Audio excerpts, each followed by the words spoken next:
Volrath is one of Magic the Gathering's greatest villains. Essentially, he is the anti-Gerard, but he didn't have to turn out the way he did. He was forced into it.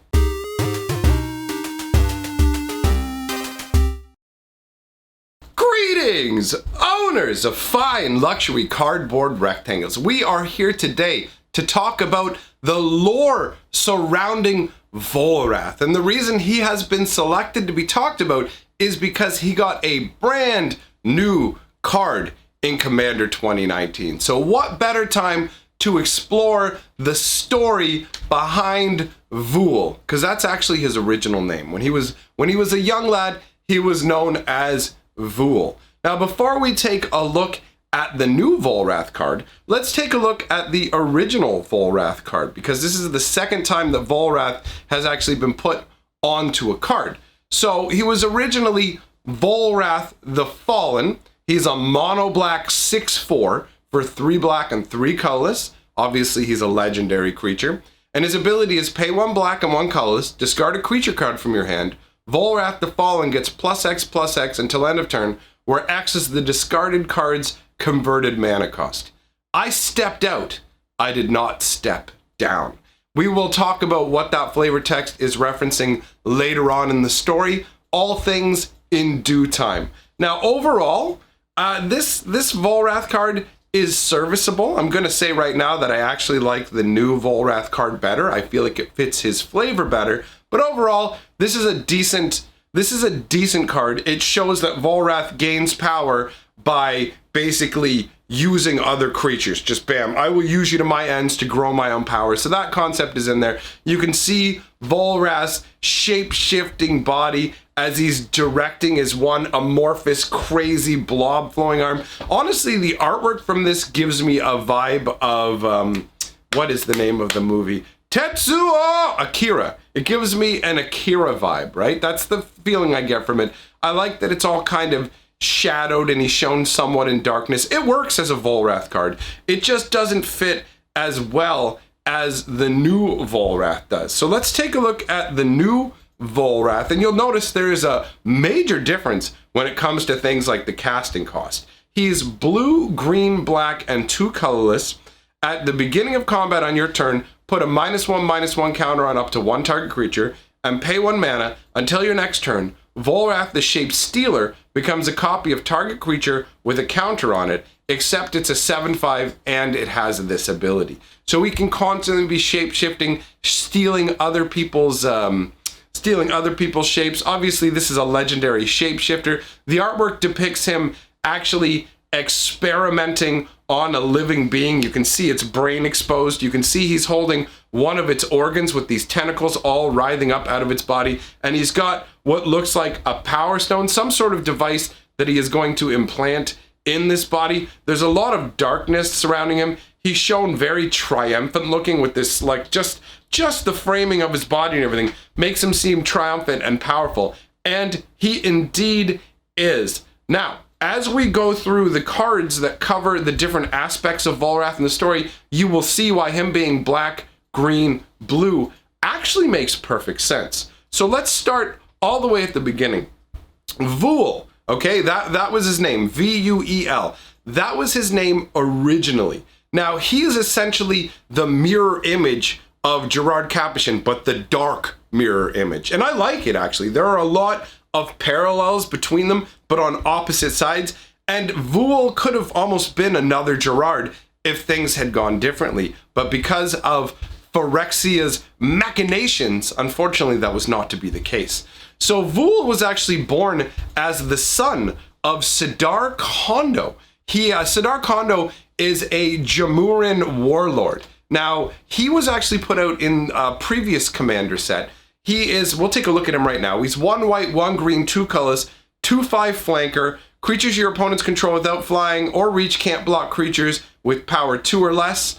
And it's got partners. So you can see that Sidar Kondo was a good aligned creature, right? He's aligned with white and green. He's one of the good guys. He is a warlord. This actually shows where the green in Volrath's casting cost comes from, because he's originally from a white-green tribal organization. That's where Vul started his life.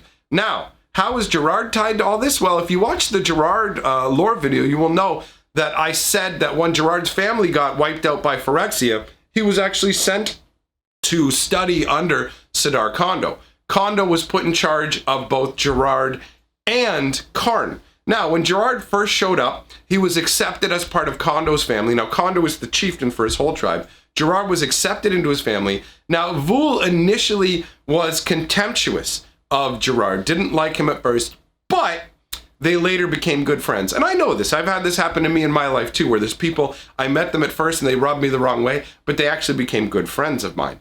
So this is what happened with Vul and Gerard. Now, when Vul came to a certain age, you will know that even in the real world we have this. There are tribes out there that have different rights of manhood. Some of them are absolutely insane, where when you want to become an adult male in your tribe, it's like, okay, here's what you have to do. You have to put on these woven baskets on your hand that are full of fire ants that'll bite you, like, or you have to like drink poison. Like there's crazy sort of tests for these people, right? So this tribe is very, very similar. They had a challenge where you would have to scale a massive plateau. It's a test of your strength. Can you get to the top here unaided? Now, what happened was he was set up.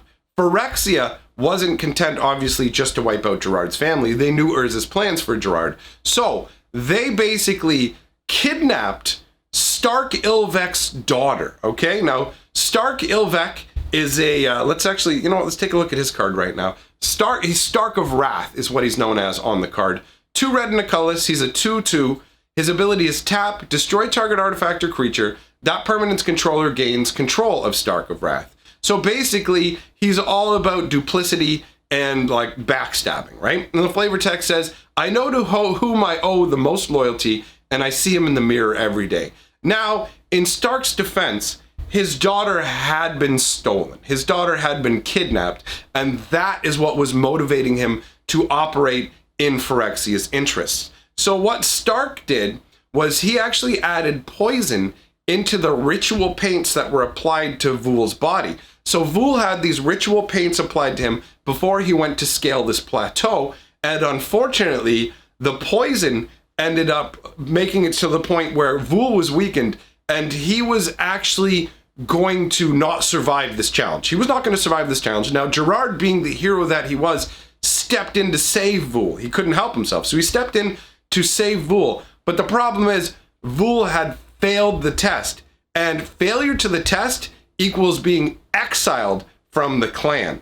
So not only was he exiled, but Sidar Kondo, who's the chieftain, now has to reject his own child and at the same time live in disgrace as the chieftain who raised a son who wasn't fit to be the next leader. So this had an effect on multiple individuals. Now, as a result, Vul resented Gerard, and he actually just wished Gerard had let him perish during the challenge. That was the sort of like, I wish that you would just let me go kind of thing. And Gerard obviously wasn't okay with this. Anyways, Vul wanders out alone. He's lost. He's in despair. Now Stark went with him. Stark basically went into exile with him because Stark is part of Phyrexia's plan, and the whole point was to get their hooks into Volrath, into Vul, right? To turn him into Volrath. So Vul started to rally other barbarians from surrounding tribes, and they ended up attacking Kondo's tribe. They ended up wiping out most of the people who Vul grew up with, including his father. They all got wiped out. Vul managed to deactivate Karn and steal the entirety of the legacy. All the legacy artifacts, all that stuff that belonged to Gerard, Vul took it. And this is a theme you will see as Vul is looking to supplant Gerard and take everything Gerard has and wipe Gerard from existence. So as Vul's lust for power increased, he was transported to the world of Wrath. Now, Wrath was an artificial plane created by Phyrexia in an attempt to take over Dominaria by actually creating a plane of existence that's the same size and artificial and overlaying the two into the exact same space and location so that they could take over Dominaria that way. So Stark was given access to a Phyrexian portal that would take them to Wrath. Stark convinced Vul to come with him into the portal. Once Vul was there, that's when he started to become Volrath, because he was able to hear the voice of Yawgmoth, and seeing Yawgmoth's power, feeling Yawgmoth's power, while also having Yawgmoth commune directly with him. He basically willingly gave himself over to Phyrexia in an attempt to become stronger and to continue that campaign against Gerard, right? They have a shared goal, because Vul doesn't know that he's being manipulated.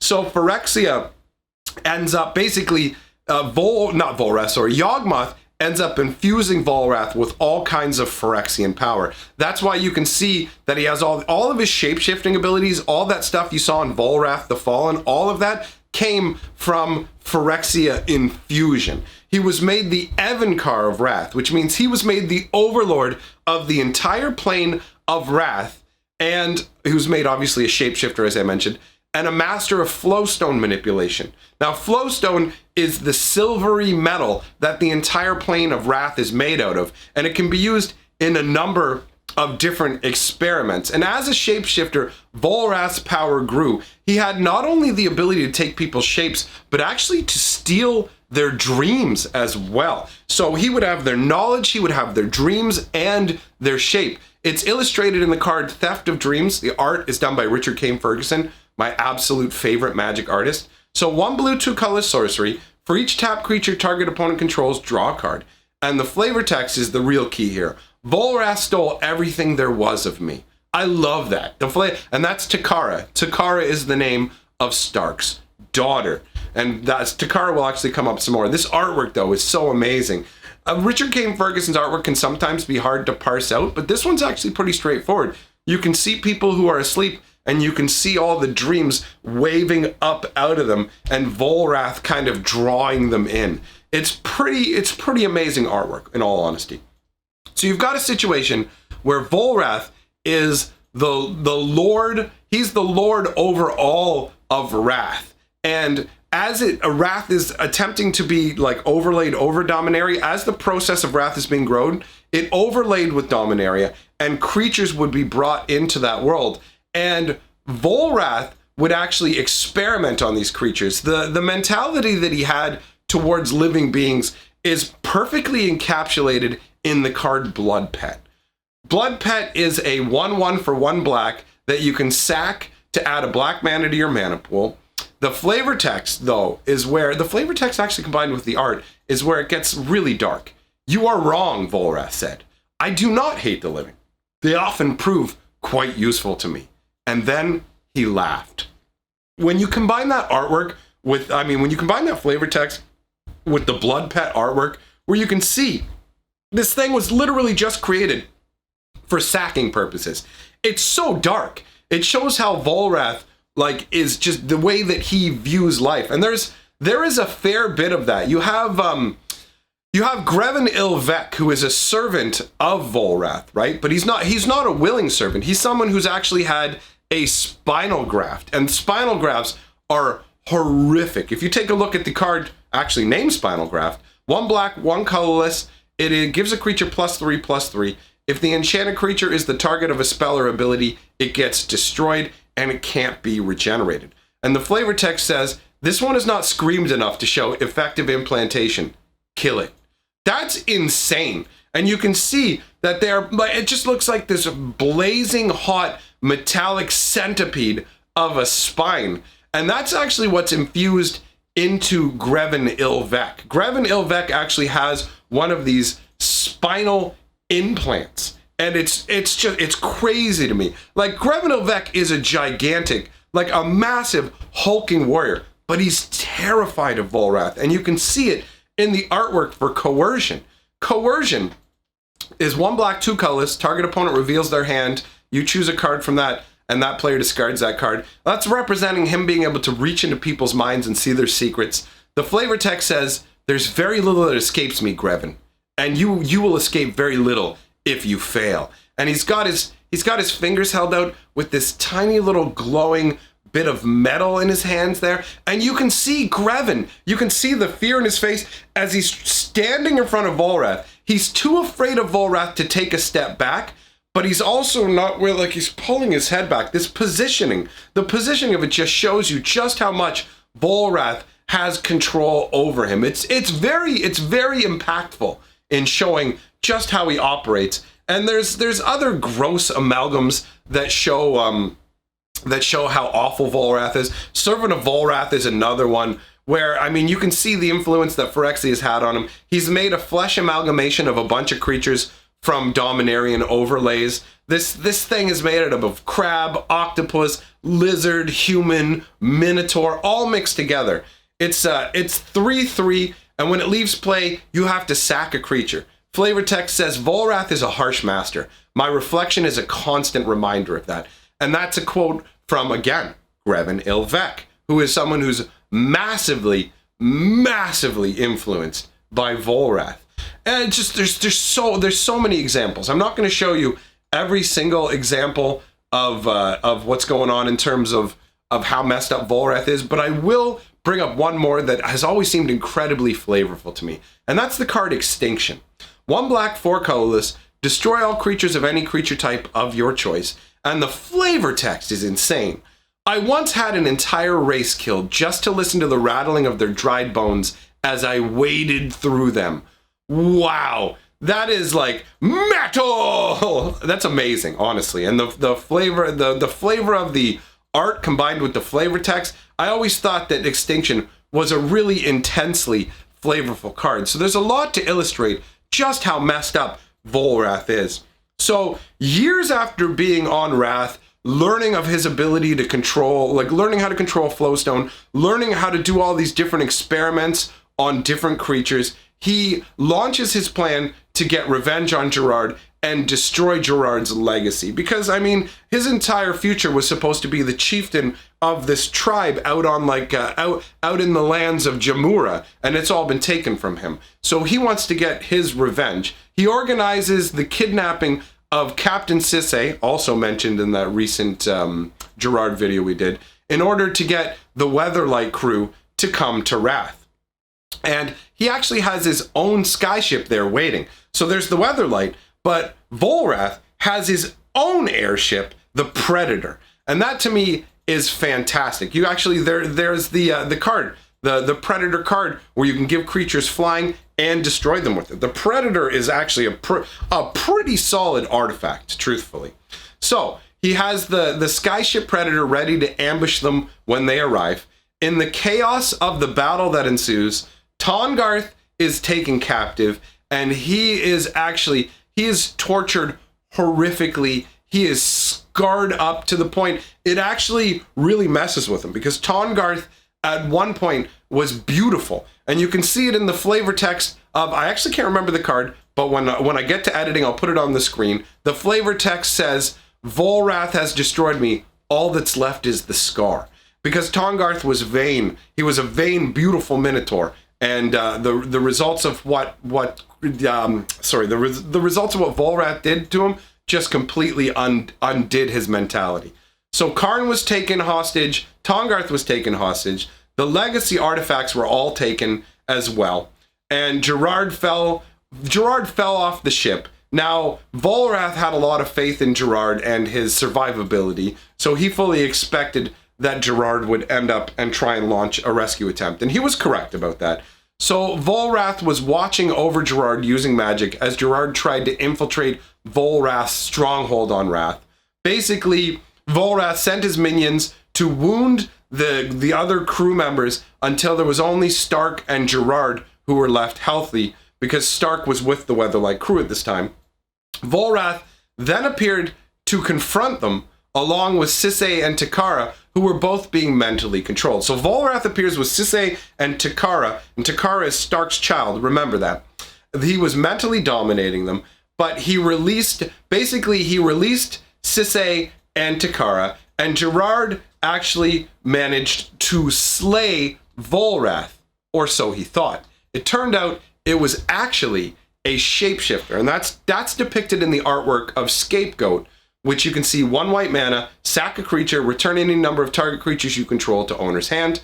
The flavor text says, enjoy your deception, Vool, Gerard said as Volrath's features melted from the shapeshifter. I'll count this one as practice. And you can see Volrath laying on the ground, returning to the elements of the shapeshifter, which is it's a pretty cool moment, in all honesty. I really enjoyed that, where it's just like, whoa, it's a crazy moment. So the reality was Volrath actually was in the form of Takara at this point. So the shapeshifter was a fake of Volrath. Sisay was under the mental control of Volrath, who was actually hiding as Takara. So Takara at that point was not herself. So they arrive in Mercadia at this point, and Volrath, still in the form of Takara, secretly starts to influence the Weatherlight crew to turn them against each other. So she's whispering lies to all of these different individuals, just taking them aside, saying all kinds of different things. That's Volrath's influence. And then he took his revenge on Stark, because by this point he had figured out that Stark was actually the one responsible for the tattoo, not the tattoo, sorry, but the tribal paintings and him being poisoned. So he took his revenge on Stark and he tried to steal the Weatherlight at that point. Gerard actually confronted Volrath at that point and beat him in combat, making it seem like Volrath was destroyed. But Volrath actually managed to survive, and he gave chase to the Weatherlight crew, but he was defeated again and forced back to Wrath. Once he returned to Wrath, he found out that his throne had actually been deemed abdicated by the Phyrexians. So they figured he was gone and he wasn't returning, and there was actually a competition between Greven Ilvek, Urtai, and Krovax for the empty throne. So when we saw that flavor text earlier on Volrath, which said, "I did not step down, I only stepped out," that is what this is referencing. So at this point, Volrath finds this competition and he chooses to enter the competition for leadership and challenge Krovax for his ascension. He said, no, I'm gonna challenge you on this one. I'm going to keep my leadership. Now, Volrath was more experienced than Krovax, but Krovax had an advantage in that there were a bunch of spectators watching this. Now, Krovax had the ability to drain the life of them, because remember, Krovax had been turned into a vampire. I did an entire lore video on Krovax and his tragic story, but at this point he's been turned into a vampire, and so he just absorbs life essence from the spectators, taking the spectators out, but keeping himself in the battle. So Volrath had the upper hand, but as his victory was near, Urtai used magic to have Volrath stumble off of balance, and Krovax leapt on the opportunity and basically took Volrath down at that point. We can see that illustrated on the card Dark Triumph, where you can actually see Krovax with his fist raised in victory, and he's holding the back of Volrath's head the way you would just hold some kind of trophy from a bear that you had taken out hunting. Like, it's totally just demeaning to Volrath, and there's nothing that he can do about it, and everybody is raising their fists in tribute to the Krovax, who's become the new Ascendant Evencar. Right now, at this point when he's holding Volrath, Volrath isn't actually destroyed. It's really rough what happens to him, because what they do is he keeps Volrath alive,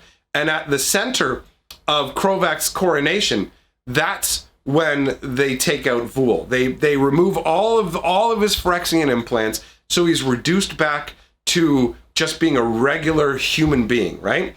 And so then at that point, Vul's injected with a vial of liquid flowstone. So that liquid silver metal is injected into him. Now, as the new Evencar, Krovax has control over the flowstone, but so does Urtai. As a strong magician, he had learned how to influence flowstone. And so Urtai, in an attempt to curry favor with Krovax, Urtai manipulates that flowstone throughout the bloodstream of Vul to disassemble him from the inside out.